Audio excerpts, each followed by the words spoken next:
afternoon, I'm Rhian Williams, and we are on the Acoma Delta yacht in Cannes. In this 2018 edition, we're going to be covering 4 hot topics. The first, cryptocurrency and film finance. The second, the role of the blockchain in Hollywood. Thirdly, the future of VR. And finally, we're going to be discussing the future of film financing in the movie business.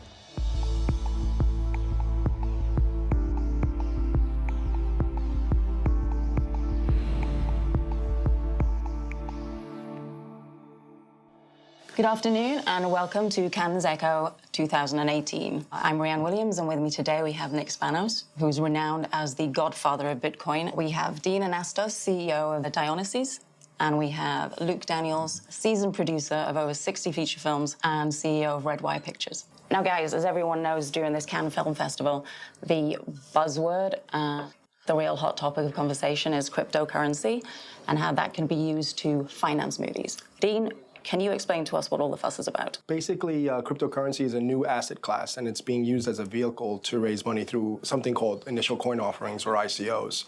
And that's particularly what we're working on. We have a blockchain project called Dionysus Studio, and we're using that as a vehicle to raise money for movies. The project itself decentralizes the aspect of raising money and the movie-making process, and that's what we're looking to do. Okay, and how would that work practically for the regular film producer who's looking to raise money? Well, a regular film producer can actually get a node that he can use that to create his own ICO for his own films. Okay, that's obviously something completely new to the film industry. We're dinosaurs. It's just not what we do. Luke is a veteran film producer of over 60 movies. Maybe you can just talk us through typically how will this revolutionary way of financing movies change things for you personally? How this will make it easier is the the money will already be there. So it takes pre-sales and banks completely out of the equation? It could, and that will make it a lot easier for guys and girls who can put it together quickly. And put a lot of people out of business. Hopefully. Nick, as the pioneer behind Bitcoin, how is this way of raising money for a movie any different to typical crowdfunding? Everything that we've known in the past about how things have worked are changing in exponential fashion. I mean, the venture capital business is going to be obliterated, and it only took a year. In 1 year, ICOs have dwarfed what venture capital did this year. That only took 1 year because everyone is so interconnected, especially holding a computer in front of them all day, meaning a smartphone is a computer. So things are happening much faster than before. I remember when the internet came out, how long it took for everyone to get up to speed. All these other producers who do not get on board are going to be dinosaurs, and their leaves are going to get brown. Now, we've seen these sort of raises before. We've had Audio Coin, obviously, in the music business. So the film business seems a little bit slow to keep up with this. But you'll know this, Luke. Earlier this year, the first movie financed by cryptocurrency, called Braid, featured at the Tribeca Film Festival. And it was the usual story where the producers couldn't get their film made because they were knocking around the studios, who's your star, who's your director, and hitting brick walls. The producers issued an ICO, and within 2 weeks, raised the money for the movie, which in the film business is pretty unheard of. Within that framework, they had 30% set aside for these investors. I can see that being a template that's going to be used again and again, but ultimately, you still need that distributor at the end of the chain. Yes. So all it's doing is acting as a vehicle for investment that otherwise previously didn't exist. Correct. So I don't know if anyone in the industry wants to hear this, but that's what's going to happen. Well, look, as any independent producer will say, the hardest part of making a movie is raising the finance. Yeah. So if cryptocurrency can help, then I guess everyone's going to be all for it. Yep. So look, Nick, Dean, Luke, thank you so much for joining us this afternoon. Thank you. Thank you. Thank you.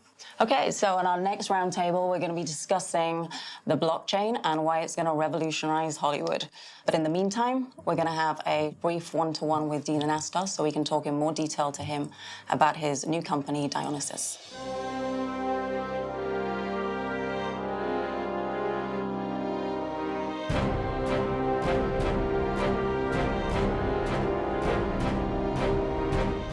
So I'm here this afternoon with Dean Anastos, who is the founder and CEO of a new company called Dionysus. Dean, Tell us about the company. So we're looking to basically decentralize the movie-making process. We're creating a platform called Dionysus that's going to allow people from around the world, anywhere around the world, to be part of this process.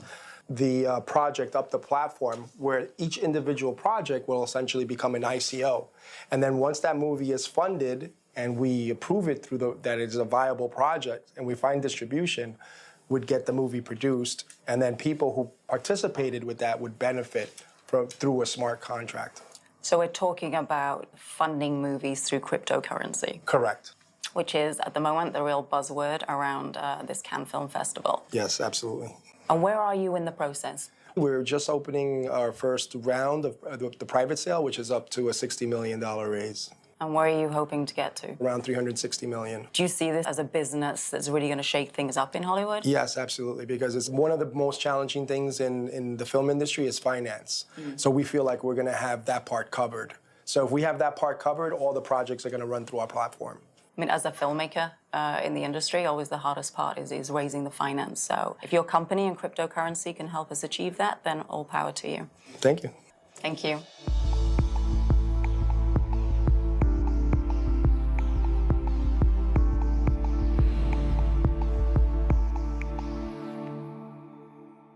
Welcome to Cannes Echo 2018. I'm Rhian Williams, and joining me at this afternoon's roundtable, Max Garza, CMO of Dionysus, Elizabeth Koshy, head of Invar Studios, John Nacos, who is creating Europe's first real estate-backed ICO. Now, today we're going to be discussing the topic, why the blockchain is going to revolutionize Hollywood. Max, let's start with you. Why is the blockchain going to change the way that Hollywood currently works? Blockchain is going to give people access like never before. Imagine countries where they're limited with banking infrastructure. But now, because of blockchain technology, you're going to be able to fund movies faster, more efficient. And obviously, what's also going to happen is now, when movie projects come to the Dionysus platform, it doesn't matter where people are located geographically. We're basically borderless now because of the power of blockchain and digital currency. What you're saying is the blockchain can allow anybody anywhere to participate in that form of financing. Correct. How would those investors then realize their money? So as an example, let's say that he wanted to do an action film, right? And in that action film, let's say that the profits, just an example, were $20 million. So now, because people are staking their tokens within our platform, those people are going to be the ones that win massively when they get redistributed on a smart contract that literally is going to decrease fraud, because like his address, her address, my address, all those profits will be distributed to those receive addresses within a smart contract. I think the key word was democratization of empowering individuals. Ultimately, studios might become unnecessary and not even part of the value creation chain, because you think about what a studio does, most of it is supplying financing, and the blockchain can completely replace that. And I'd also like to add over here that what's happening is Hollywood, there's 6 or 7 studios, they have so much of power. So what happens is they've got analytic, that's expensive data that producers cannot access. But now with this blockchain that Dionysus is doing, we actually can create analytics. Like, it's data mining. I can access and I can fund a movie knowing that, okay, this genre movie made this was the low, this was the higher. That type of data is now available to people. Yeah, as democratized. I would be interested to see how quickly the film industry adopts blockchain. If anyone had asked me last year who Satoshi Nakamoto was, I probably would have guessed he was the guy who played Mr. Miyagi in The Karate Kid. All this is new and it's innovative. Guys, thank you so much for joining me this afternoon. It's been fascinating. And in our next roundtable coming up, we are going to be looking at the world of VR and production and distribution. And we'll also be having an intimate one-on-one with Joseph Wilson, the CEO of Kryptonite.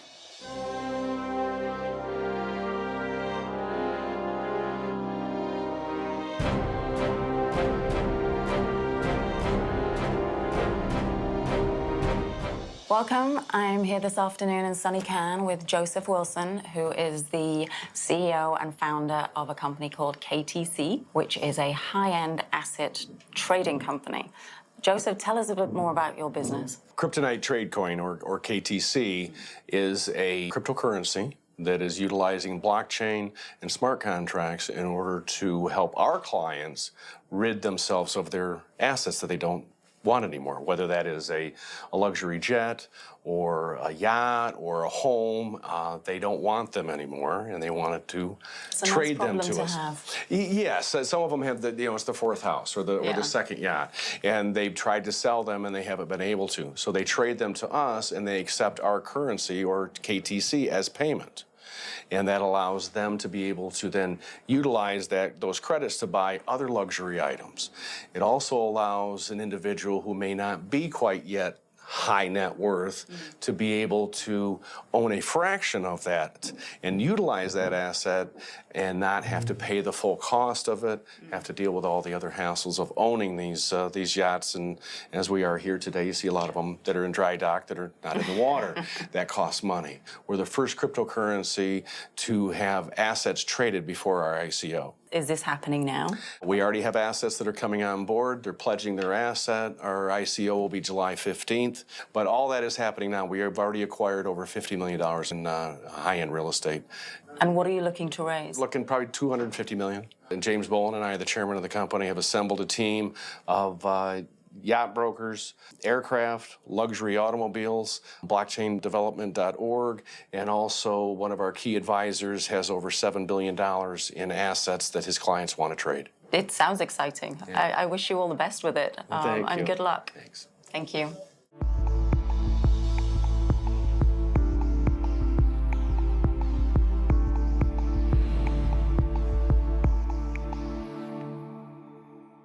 Good afternoon and welcome to Cannes Eco 2018. Our roundtable this afternoon is here to discuss production and distribution in VR. With me we have Salah Shana, who's CEO of the World VR Forum in Switzerland, Pierre Sandrovich, who runs Atlas 5, and Mario Kenyon, an independent film producer. So Mario, VR has already been heavily promoted and invested in by the biggest tech giants on the planet. Your speciality seems to be in the sort of neuroscience area of this. How does that work? One of my friends very sick in about 5 seconds by putting a headset on him. Yes, I've been and there. Moving him for him. You could run, it was the Tuscany demo where you are in this beautiful villa. And from that point on, I was like, what is happening with our bodies, with our brain that understands this reality in a different way? Because if you get seasick, if you get car sick, that takes a long time, 30 minutes out on the ocean. Sure. With this, it happens so quickly that you realize that the brain quickly responds to this type of format. So after that point, I did a lot of research, read a lot of books of neuroscientists who've been studying this for decades. And they've been trying to understand how the brain responds to this. And now we are able to kind of produce this for the masses. And to desperately try not to make people sick. That's something that's sometimes fun. And if you can achieve that, it's like, wow, we can do this with just you looking and hearing something. And then when you incorporate the other senses, that's a whole new level of immersion. No, I find it fascinating. But Salah, where do you see the industry moving over the next 5 to 10 years? And when you see those experiences that also are with full body presence, where you can see your legs, you can see your hands, this is another level, and that's super powerful. I definitely see the industry going in that trend before having home devices being so popular. I mean, what's the challenge for content creators now going forward? I mean, PM, you can address that one for us. The last movie we produced is called Sphere. And the first episode is narrative by Jessica Chastain. So, we had a lot of press. Also, it's co-produced with Darren Aronofsky. So this is the best way to, people see names. It's like a real entertainment. Well, tell us about Spheres, because it's an interesting one. This was the movie that was bought by City Lights at Sundance early this year. Yeah, absolutely. How significant was that deal to the VR business? It just shows us that the market is coming and make money out of it. Now, for VR creators and distributors, is it the same issue with funding projects as we have in the movie business? How do you overcome that? For now, it's really to sell it first to channels. And also, as Salah was mentioning, we keep the rights for the LBE, and then we sell it to different places around the world. like in China or in the US? In China, you have more than 3,000 locations which open in about 2 months, so more are coming. In the US, you have the IMAX Center. In Dubai, you have a huge one. In Paris, you have MK2. So those locations are coming more and more. And as Pierre was saying, talent is really important in marketing because so many people still ask me, oh, you're in VR, so you're in IT. So no, I'm not an IT person. Is there more a take-up in Asia and the Middle East than there is in Europe and the States? Not really. I think from my perspective, we're kind of at the same level. It's interesting because I'm out of Los Angeles, and in 10, 20 years, everyone's going to be wearing glasses or doing AR and VR in a much easier format. But how do we get there? And that's kind of what we're all trying to figure out. That's the challenge. That's the challenge. Guys, thank you so much for joining me this afternoon. It's been interesting and informative, and I wish you all the best of luck. Thank you. So we're now going to move into our final roundtable on financing in the film industry. And we're also going to take a time out to meet Jim Packham from Cover, who is changing the face of insurance.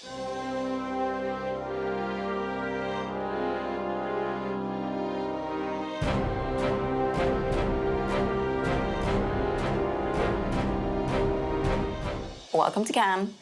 I'm here with Jim Packham, who is the founder and CEO of a new company called Cover It. Jim, tell us a little bit about the company, where you're at, and what you're seeking to do. What we're looking to do is, by bringing blockchain to the insurance industry, to create a brand new concept of transparency. So what was it about the blockchain technology that really attracted you to bring that into the insurance industry? The insurance industry, for many, many, many years, has been a dinosaur. It's certainly not in the electronic age, that they can access the insurance market with the touch of an app. And in addition to that, we promise to pay rather than, here's a document that has exclusions and limits what actually you think you're being covered for. Promising to pay in the insurance industry. Jim, we should have you stuffed. But it sounds fascinating. When can an average member of the public participate in this? So once the company's up and running, the idea is that we will have an app called Cover It, and you just press the app, easy to understand and exceptionally user-friendly. Well, Jim, that sounds like great news for the consumer. I hope you pull it off. Thank you very much. All the best with it. Thank you. Thank you.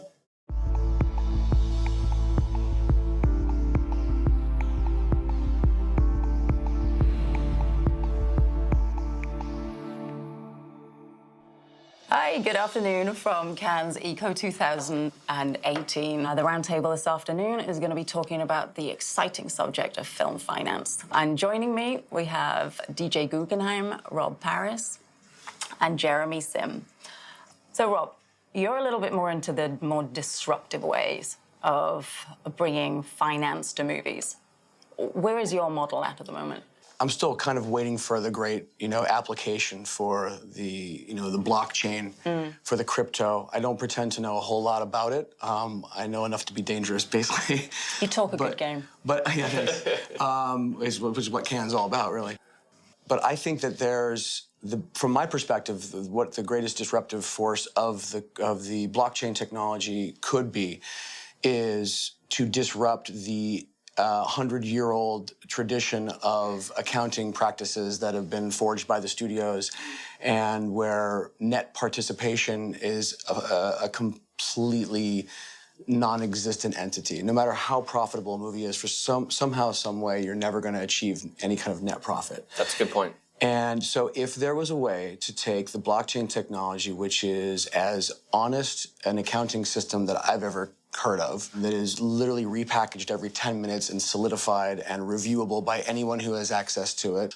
So if we were able to take, for example, the programmers, maybe the Ethereum guys or some Bitcoin guys or whatever, integrate them with an entity like, say, Apple, right, and iTunes, and be able to see exactly where the money is going, and investors could know with certainty when their money is coming back and how much they're getting back and when they're getting it back. I think we would raise investor confidence significantly by doing something like that, and I think we could raise a lot more money than we're raising now. We can actually seamlessly move from that to you, Jeremy, running Aurora out of Singapore, a media investment company. Let's just go with what you guys actually look for. So Singapore has been a player in financing. So we did a couple of huge blockbusters. The money disappeared, burnt a lot of investors.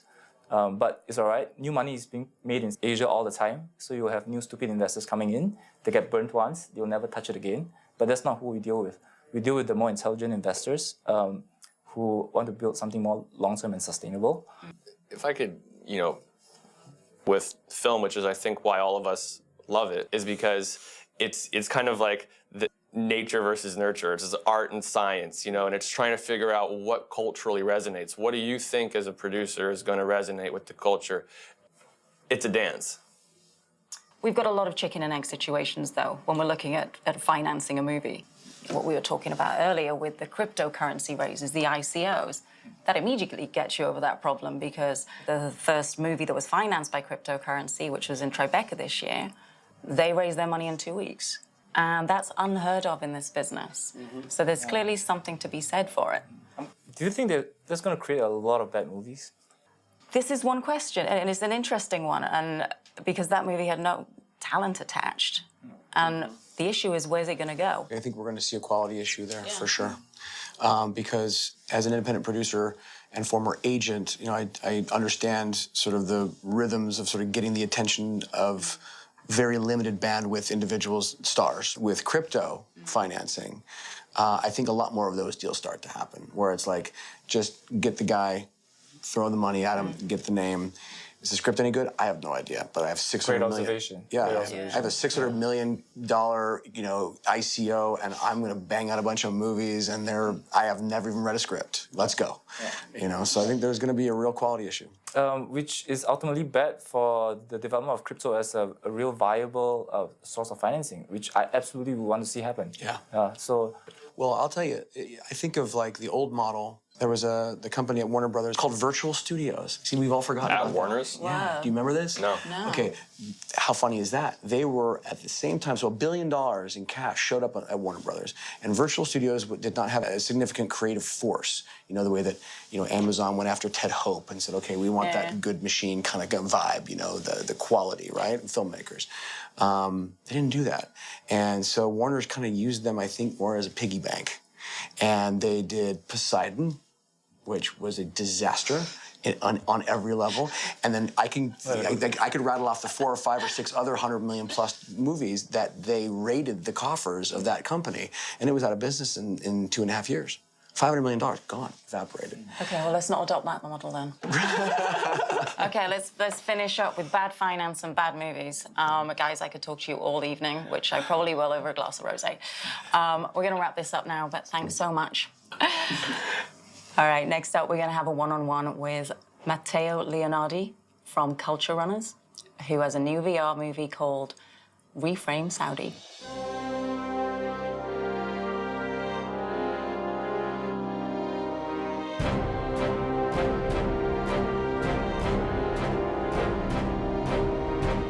Welcome to Cannes. I am sat here this afternoon with Matteo Leonardi, who just produced a VR series called Reframe Saudi.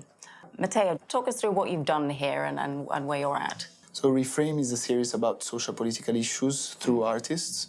And the second episode of the series is called Reframe Saudi, and it looks at the current change of Saudi Arabia. The concept of the series is that they are thermometers of their society. The idea was to reframe this image through culture and through artists. And is it funded by individuals, by a group, by government grants? So the film is funded by Culture Runners, which is a UK company, and the Miscart Institute, that is a Saudi cultural institute.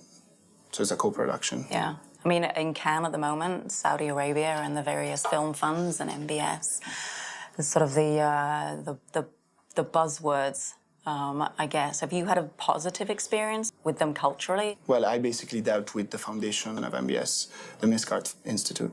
I must say that I had a very good experience. I was actually left to do whatever I wanted. And is this something they're looking to bring back into Saudi Arabia? Because obviously there's this push for Media City and... They're putting a lot of money into film and content generally. What's the end goal with your film? Well, we had a preview screening at Art Dubai. It was huge. We had like 1,500 people in 3 days seeing the experience through 10 headsets. So. But listen, this sounds fascinating. I wish you all the best with it, especially here in Cannes. And I understand you're taking it to the World VR Forum. Excellent. Well, good luck with it. I wish you all the best. Thank you very much. Thank you.